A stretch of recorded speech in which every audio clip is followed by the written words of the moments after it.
원래 이맘때쯤엔 감기 환자가 많습니다.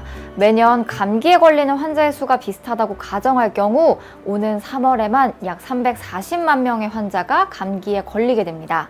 이 말인즉 본인이 우한 코로나에 걸린 것은 아닌지 약 340만 명이 걱정을 하게 된다는 뜻인데요. 우한 코로나는 메르스와는 달리 증상이 뚜렷하지 않아서 감기인지 독감인지 아니면 코로나인지 검사 없이는 구분하기 힘듭니다.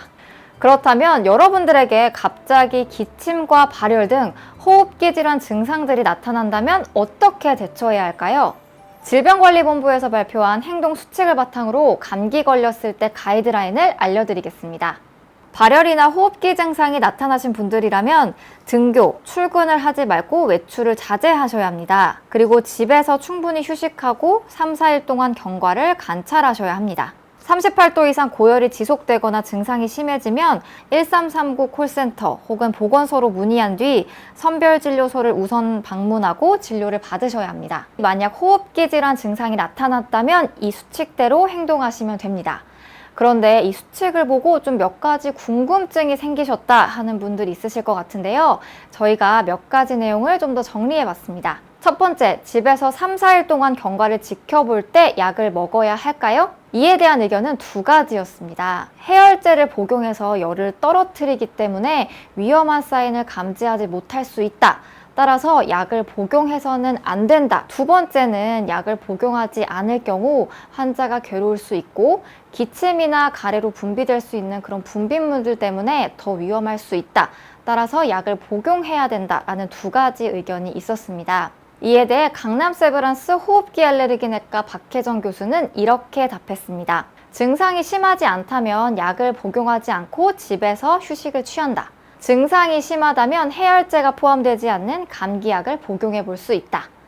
해열제는 예방적으로 먹기보다는 열이 날 때만 체온과 약 복용 시간을 기록하면서 복용해 볼 수 있다라고 정리했습니다. 두 번째, 집에서 경과를 관찰하다가 급하게 중단해야 하는 경우가 있을까요? 이 부분에 대해서는 대구에서 진료 중인 재석준 원장의 말을 들어봤습니다. 저한테 온 확진자의 그 증상은 열은 안 났었는데 몸살을 호소했었거든요. 근데 여러 가지 논문들을 찾아보면은 이제 특징이 속에는 거의 없지만은 두 가지를 이제 이야기한다 하면은 고열과 몸살을 이야기합니다. 그래서 열이 38도 이상 넘어서거나 몸살이 심하거나 이러면은 3, 4일 저는 기다리는 걸 저는 권하지 않습니다. 바로 가서 검사하는 게 맞다고 생각합니다. 세 번째, 선별진료소에 가도 중국이나 대구 등 위험 지역을 방문한 경험이 없거나 신천지 교인이 아니라면 자비로 검사를 받아야 한다는데 이 내용은 사실일까요? 이 내용은 틀린 내용이었습니다. 코로나 대응 지침을 보면 의사 환자나 조사 대상 유증상자로 분류될 경우 검사를 무료로 받아보실 수 있습니다. 의사 환자에는 중국 등 위험 지역을 방문하고 증상이 있는 사람, 그리고 확진 환자와 접촉하고 증상이 있는 사람, 의사의 소견에 따라 입원이 필요한 원인 미상 폐렴인 사람이 포함됩니다. 조사 대상 유증상자의 정의는 코로나 바이러스 감염 발생 국가와 지역을 방문한 후 호흡기 증상이 나타난 사람, 그리고 의사의 소견에 따라 코로나 바이러스 감염증이 의심되는 사람입니다. 의사 소견이라는 예외적인 항목이 있기 때문에 이런 역학적인 관련성이 없어도 무료로 검사를 받으실 수 있습니다. 다만 의사가 이 환자는 검사가 필요 없다라고 진단했는데 본인이 원해서 받을 경우에는 검사비 16만 원과 필요에 따라 진료비와 엑스레이 비용이 추가될 수 있습니다. 네 번째, 강한 증상이 있는 사람이 선별진료소가 아닌 동네 병원을 방문해도 될까요? 결론부터 말씀드리면 안 됩니다. 동네 병원의 경우에는 보호복이 제대로 갖춰지지 않았기 때문에 의료진 감염의 위험이 있고 코로나 검사를 받을 수도 없기 때문입니다. 만약에 동네 병원을 간다고 하더라도 진료를 못 받으시는 경우가 많습니다. 저희 비욘디 팀에서는 총 100곳에 이비인후과와 내과를 전화해봤는데요.